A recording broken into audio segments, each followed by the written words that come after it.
کوئٹہ کے نواحی علاقے میں کوئلے کی کان میں دھماکہ، جام بحق کارکنوں کی تعداد 34 ہو گئی۔ دھماکے کے وقت کان میں 42 مزدور موجود تھے۔ صوبائی وزیر مائنز اینڈ منرلز شعیب نوشروانی نے کہا ہے کہ ریسکیو ٹیمیں انتہائی دشوار حالات کے باوجود آپریشن مسلسل جاری رکھے ہوئے ہیں۔ متاثرہ کان میں پھنسے دیگر مزدوروں تک رسائی کے لیے تمام دستیاب وسائل بروئے کار لائے جا رہے ہیں۔ جام بحق مزدوروں کے لواحقین کو فیکس 5 لاکھ روپے اور زخمیوں کو فیکس 3 لاکھ روپے معاوضہ ادا کیا جائے گا۔ وزیر اعلیٰ بلوچستان نے واقعے کی رپورٹ طلب کر لی، کہا کہ غفلت یا کوتاہی ثابت ہوئی تو کارروائی ہوگی۔ بلند ترین چوٹی براڈ پیک پر برفانی تودہ گرنے سے 10 کوپہما حادثے کا شکار ہو گئے۔ 4 کوپہماؤں کے اموات کی تصدیق بھی کر دی گئی۔ مزید 6 لاپتہ کوپہماؤں کی تلاش کے لیے ریسکیو آپریشن جاری ہے۔ واقعے کے بعد تمام کوپہماؤں سے رابطہ منقطع ہوا۔ بین الاقوامی دستے میں پاکستان، نیپال، امریکہ، چین اور دیگر غیر ملکی کوپہما شامل ہیں۔ ایران کا کویت میں امریکی علی السالم اڈے پر حملے کا دعویٰ۔ علی السالم امریکی اڈے پر 2 ڈرون حملے کیے گئے، ہینگر اور ایندھن ڈپو تباہ کر دیا گیا۔ پاسداران انقلاب کا کہنا ہے کہ خطہ چھوڑنے تک امریکی فوج پر حملے جاری رکھے جائیں گے۔ کویت کے عوام جان لیں کہ امریکی قبضہ ختم ہونے تک کارروائیاں جاری رہیں گی۔ گزشتہ روز قشم جزیرے میں رہائشی عمارت پر امریکی حملے کے جواب میں کویت میں امریکی تنصیبات کو نشانہ بنایا گیا۔ ایرانی فوج نے بحرین میں بھی امریکی فوجی اڈے کو نشانہ بنایا۔ شیخ عیسیٰ ایئر بیس پر ڈرون سے حملہ کیا گیا۔ پاور جنریٹر، نیویگیشن سسٹم اور انتظامی عمارتوں کو نقصان پہنچایا گیا۔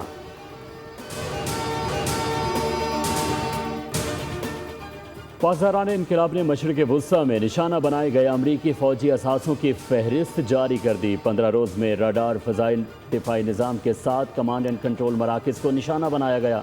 3 سیٹلائٹ پیٹریوٹ کے 6 راڈار، 5 نگرانی کرنے والے راڈار ہدف بنے۔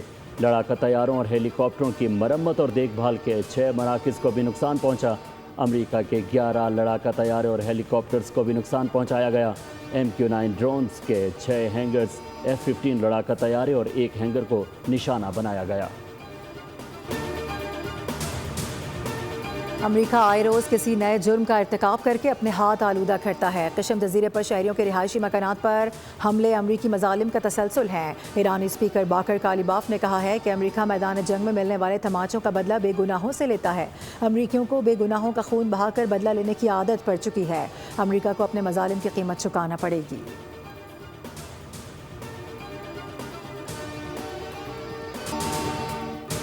بورڈ آف پیس نے غزہ میں حماس کے غیر مسلح ہونے کا معاہدہ کر لیا۔ امریکی صدر ڈونلڈ ٹرمپ کا اعلان، کہا کہ معاہدہ غزہ میں نئی فلسطینی حکومت کے قیام کی جانب اہم قدم ہے۔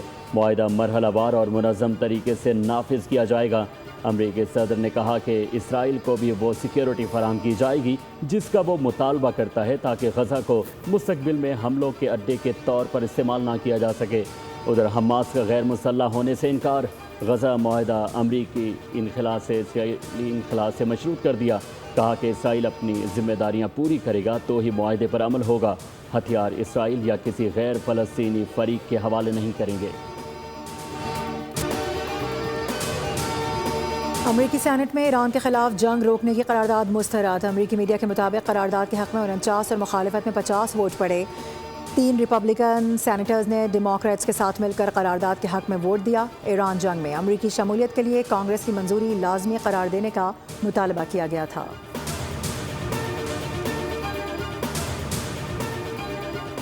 سعودی عرب نے بحیرہ احمر میں جہاز رانی کے تحفظ کے لیے بحری دفاعی اتحاد قائم کر لیا۔ پاکستان اور مصر سمیت 14 ممالک کے حمایت کا مشترکہ بیان۔ سعودی وزارت دفاع کے مطابق مجوزہ بحری دفاعی اتحاد سے متعلق اجلاس میں پاکستان سمیت 43 ممالک اور یورپی یونین وفد نے شرکت کی۔ مجوزہ اتحاد باب المندب، بحیرہ احمر اور خلیج عدن میں دفاعی تعاون کو فروغ دے گا۔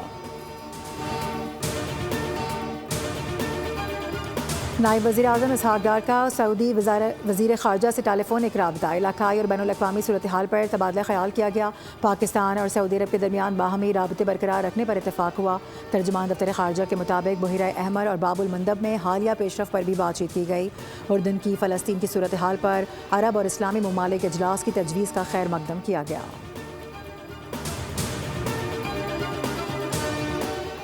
DGISPR آج دوپہر 3:15 پر اہم نیوز کانفرنس کریں گے۔ انسداد دہشت گردی اور سیکیورٹی امور سے متعلق بریفنگ دی جائے گی۔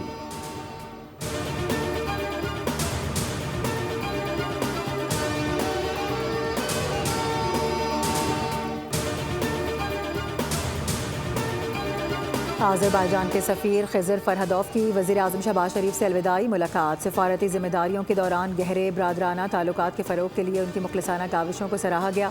وزیر اعظم نے دو طرفہ تعاون کے فروغ، بالخصوص دونوں ممالک کے درمیان براہ راست پروازوں کے آغاز میں سفیر کی خدمات کو قابل تحسین قرار دیا۔ سفیر نے پاکستان میں اپنی تعیناتی کو سفارتی کیریئر کا ایک یادگار اور قابل فخر باب قرار دیا ہے۔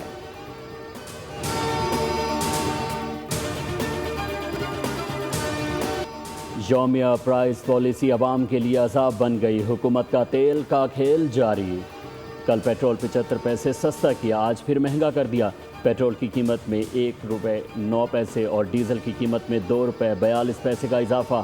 پیٹرول کی فی لیٹر قیمت 336 روپے 15 پیسے اور ڈیزل کی فی لیٹر قیمت 393 روپے 4 پیسے ہو گئی۔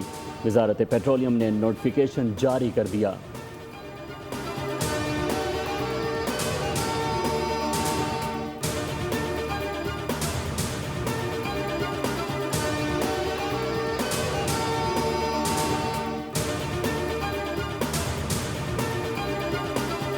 عالمی سطح پر تیل کی قیمتوں میں اضافے سے پاکستان میں مہنگائی کا دباؤ بڑھنے کا خدشہ ہے۔ وزارت خزانہ نے جولائی 2026 میں مہنگائی 9 سے 10% رہنے کا امکان ظاہر کر دیا۔ وزارت خزانہ کے مطابق امریکہ ایران کشیدگی عالمی توانائی قیمتوں اور مالیاتی منڈیوں کے لیے خطرہ ہے۔ ملکی معیشت سے متعلق ماہانہ آؤٹ لک رپورٹ کے مطابق گزشتہ مالی سال مہنگائی کی اوسط شرح 7.1% رہی، جو مالی سال 2024-25 میں 4.5% تھی، جبکہ یہی شرح جون میں بڑھ کر 11.1% ہو گئی۔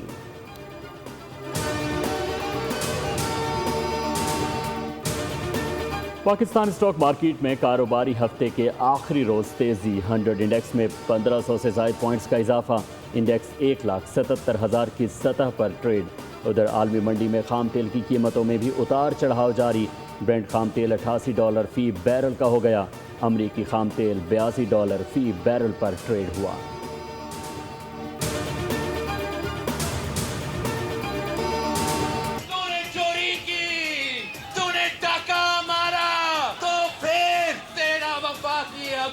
کا الٹی گنتی تب سے شروع ہو جائے۔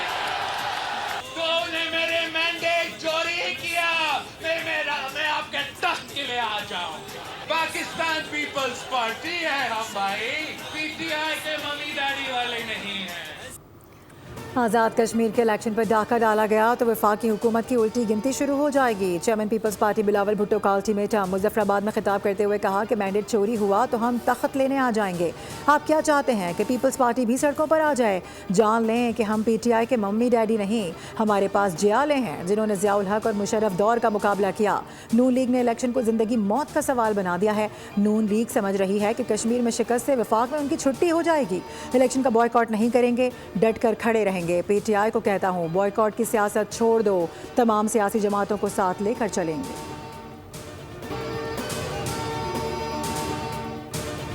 آزاد کشمیر انتخابات پر پیپلز پارٹی اور نون لیگ میں کشیدگی، حکومت اور پیپلز پارٹی وفد کے درمیان آج دوبارہ بیٹھک لگے گی۔ نیئر بخاری، قمر زمان قاہرہ پیپلز پارٹی کی نمائندگی کریں گے، جبکہ حکومتی وفد میں رانا ثناء اللہ امیر مقام مرتضیٰ جاوید عباسی شامل ہیں۔ ذرائع کے مطابق گزشتہ روز ملاقات میں آزاد کشمیر الیکشن پر تفصیلی بات چیت ہوئی۔ پیپلز پارٹی نے حکومتی وفد کو پارٹی کے الیکشن بارے تحفظات سے بھی آگاہ کیا۔ حکومت کو میرپور ڈویژن کے 4 حلقوں میں دھاندلی کے ثبوت فراہم کیے گئے۔ پیپلز پارٹی قیادت نے حکومت سے جاری مذاکرات پر اعتماد کا بھی اظہار کیا۔ قیادت کی اجازت پر حکومت کو دوبارہ ملاقات کے لیے گرین سگنل دے دیا۔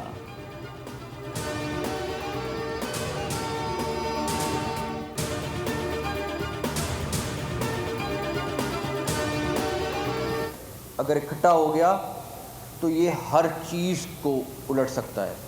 اس کے لیے ضروری ہے ان کی خواہش اس سے پہلے کہ وہ ظاہر کریں ہمیں پوری کرنی چاہیے۔ وہ صرف ایک چیز مانگتے ہیں کہ اپنا نظام ٹھیک کر لیں، ہمیں انصاف مل جائے، ہمیں میرٹ مل جائے، ہمیں جاب کی اپرچونٹیز مل جائیں۔ پاکستان کی اس حالت میں جہاں پہ آج ہے، اس کے ذمہ دار جتنے ہیں وہ یہاں پہ بھی بیٹھے ہوئے ہیں اور یہ سامنے بھی بیٹھے ہوئے ہیں۔